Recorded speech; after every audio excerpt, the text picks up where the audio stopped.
La princesse Charlène de Monaco, une figure majestueuse et énigmatique de l'élite royale, a connu un destin tragique qui a bouleversé le monde entier. Mariée au prince Albert II, elle a longtemps incarné l'image d'une femme parfaite, élégante et dévouée à son rôle de princesse. Mais derrière son sourire radieux et sa grâce irréprochable, se cachait un drame personnel et un fardeau qu'elle portait seule, loin des regards des caméras et des journalistes. La beauté de Charlène, sa noblesse de cœur et son amour infini pour ses enfants n'ont pas suffi à apaiser les vents contraires qui soufflaient sur son mariage. L'histoire de sa vie semblait à la fois féerique et tragique, un récit où l'amour et la souffrance se mêlaient dans une danse silencieuse mais inéluctable. Les rumeurs avaient commencé à circuler, susurrant des secrets sur les épreuves que traversait la princesse. Les jours passaient, les années défilaient, et peu à peu, l'espoir d'une issue heureuse semblait s'éloigner. Le tournant fatidique arriva lors d'une soirée d'apparence ordinaire, mais qui allait marquer à jamais la fin d'une époque. Le prince Albert II, jusqu'alors impassible dans ses fonctions royales, se laissa aller à un moment d'émotion brutale. C'était un soir de gala, sous les dorures des palais et les projecteurs des médias, que le prince craqua, submergé par le poids des non-dits. Les larmes coulèrent sur ses joues, une image inédite pour un homme d'État connu pour sa réserve. Devant les caméras du monde entier, il s'effondra dans un torrent de tristesse et de désespoir, confessant une vérité dévastatrice. Charlène n'était plus la femme qu'il avait épousée. La princesse, après des années de lutte interne et de souffrances invisibles, n'était plus capable de remplir son rôle royal comme avant. Mais que s'était-il réellement passé dans l'ombre du palais? Loin des protocoles et des sourires forcés, Charlène vivait un enfer silencieux. Sa santé mentale et physique s'était détériorée, rongée par des épreuves que seule une poignée d'intimes connaissait. Les longs mois d'isolement, les pressions incessantes liées à son image publique et les démons intérieurs avaient eu raison de sa force. La princesse de Monaco, jadis une athlète brillante et indépendante, se retrouvait à lutter contre une maladie invisible mais dévastatrice. Ses enfants, le prince Jacques et la princesse Gabriella, étaient que ses rayons de soleil, mais même leur lumière ne suffisait pas à la sortir de l'obscurité. Albert II, pris dans son propre tourbillon de responsabilités et de devoirs royaux, n'avait pas su voir la profondeur de la souffrance de son épouse. L'amour était là, mais il n'était pas suffisant pour guérir les blessures invisibles qui se creusaient chaque jour un peu plus. Charlène de Monaco, une femme noble, une mère dévouée et une épousée aimante, s'est vue piégée dans une tragédie silencieuse, là où l'amour et le devoir s'entrechoquent. Dans ses derniers jours en tant que princesse sous les feux des projecteurs, elle représentait encore la royauté. Mais son cœur et son esprit étaient ailleurs. Loin des fastes de la cour, elle s'est retirée dans l'intimité, trouvant refuge dans la paix intérieure, espérant une guérison qu'elle savait de plus en plus improbable.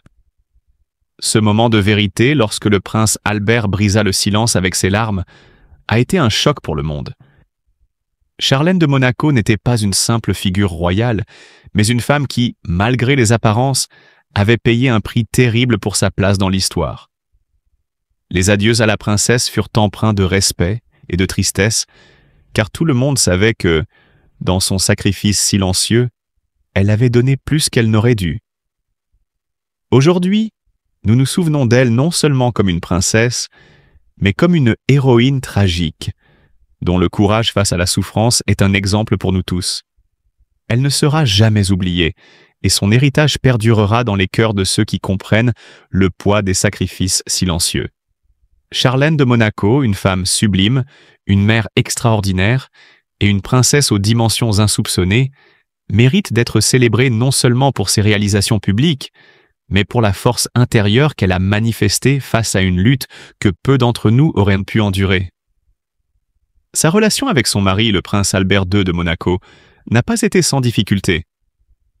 Bien qu'ils étaient considérés comme un couple parfait avec la combinaison de la famille royale et de la beauté élégante de Charlène, la vérité derrière les magnifiques photos était des histoires tristes dont le public n'était pas au courant.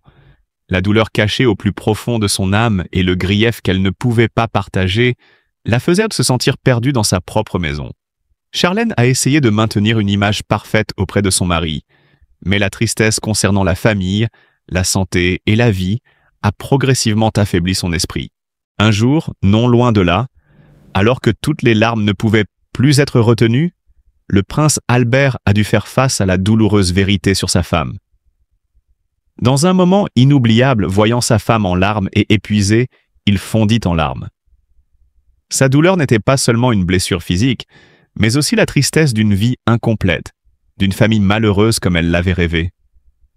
Le mari de Charlène, avec tout le respect et l'amour qui lui étaient dus, a admis la tragique vérité selon laquelle leur vie n'était pas ce qu'elle semblait être au public.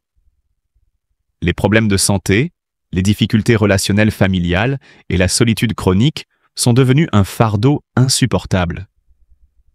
Finalement, Charlène a choisi sa propre voie pour trouver la paix de l'esprit. Bien qu'elle aime toujours sa famille et son mari, la douleur est trop grande pour qu'elle continue à vivre dans l'obscurité de blessures non cicatrisées. Cette triste fin est la fin de la vie à laquelle elle aspirait, mais aussi un nouveau départ pour les décisions personnelles difficiles auxquelles elle est confrontée. Les larmes de Charlène et du prince Albert seront à jamais un témoignage d'amour, de sacrifice et de douleur indescriptible. Tout a commencé dans les eaux tranquilles de la banlieue sud-africaine, où Charlène a grandi au milieu des vagues de l'océan Atlantique. Une jeune nageuse talentueuse, elle a rapidement attiré l'attention par sa discipline et son athlétisme exceptionnel. La compétition de natation est devenue son terrain de jeu, et elle a atteint des sommets, devenant une nageuse de renommée internationale. Mais ce n'est pas seulement ses médailles et ses trophées qui ont captivé l'attention du monde entier. Ce sont les qualités humaines de Charlène qui ont profondément marqué ses entraîneurs et ses collègues, notamment sa détermination sans faille et sa grâce naturelle, un mélange parfait de force et de douceur. En 2011, après plusieurs années d'amour discret et sincère, Charlène devient la princesse de Monaco, une position qui, loin d'être un simple titre, représente un engagement à incarner les valeurs de la famille Grimaldi, tout en apportant sa propre touche de modernité. Loin de la scène scintillante des réceptions royales, Charlène s'est toujours montrée plus attachée aux actions concrètes qu'aux strass et paillettes. Son rôle de princesse, elle ne l'a pas vu comme une couronne à porter sur la tête, mais comme un engagement à servir la communauté monégasque et à défendre des causes qui lui tiennent à cœur. Sa vie personnelle n'a pas été sans épreuve. La transition d'une vie d'athlète de haut niveau à celle d'une figure royale a nécessité une adaptation profonde. Et pourtant, chaque obstacle sur son chemin semble n'avoir fait que renforcer son caractère et son engagement. Les défis auxquels elle a dû faire face, notamment ceux liés à la gestion de la vie publique tout en préservant sa vie privée, n'ont fait qu'ajouter à son allure de combattante. Charlène incarne l'image de la femme moderne, une femme qui, en plus de porter une couronne, assume son rôle avec une dignité rare, mais aussi une vraie humanité qui fait écho à l'image qu'elle souhaite transmettre aux générations futures. Le parcours de Charlène de Monaco nous rappelle qu'être princesse ne signifie pas se perdre dans un conte de fées, mais savoir conjuguer son propre rêve avec celui de son peuple. Sa grandeur ne réside pas dans son titre, mais dans l'exemple qu'elle donne de force tranquille, d'amour pour les autres, et de dévouement à des causes essentielles. En honorant sa fonction de manière si profonde et émouvante, elle a su s'imposer. La vie de Charlène de Monaco a été marquée par des épreuves profondes, et c'est avec une immense tristesse que nous apprenons son destin tragique. Dans un monde où les apparences carnales sont souvent trompeuses, l'histoire de Charlène nous rappelle que derrière le luxe et le faste, il y a des luttes invisibles. Le prince Albert II, bouleversé, a même versé des larmes en admettant la vérité dévastatrice. Nous ne devons pas tourner le dos à la souffrance des autres, mais plutôt ouvrir nos cœurs à la compassion et à l'empathie. Charlène mérite d'être entourée d'amour, de soutien et de compréhension face à son combat personnel. C'est un appel à l'humanité, à la solidarité dans les moments de douleur. Dans ces moments de tristesse, l'unité et l'amour sont essentiels pour aider ceux qui traversent l'obscurité. Unissons-nous dans la bienveillance pour Charlène et sa famille, offrant notre soutien moral dans cette épreuve dévastatrice.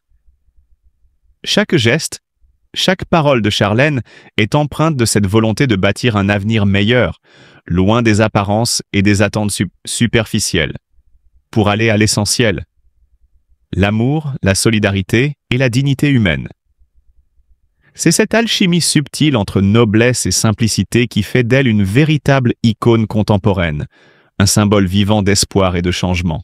Sportives sont génératrices de nombreux accidents, qu'il s'agisse de la natation, de la navigation, des activités d'altitude, des sports athlétiques ou de tout autre type de sport pratiqué légalement et pédagogiquement dans le cadre de l'EPS. En effet, la prise de risque demeure inhérente à l'éducation physique et sportive. Juridiquement, les activités d'EPS sont très encadrées par les textes. Les articles L312, R312 et D312 du Code de l'éducation en constituent l'armature principale et plusieurs circulaires rappellent les règles encadrant la surveillance et la sécurité des élèves.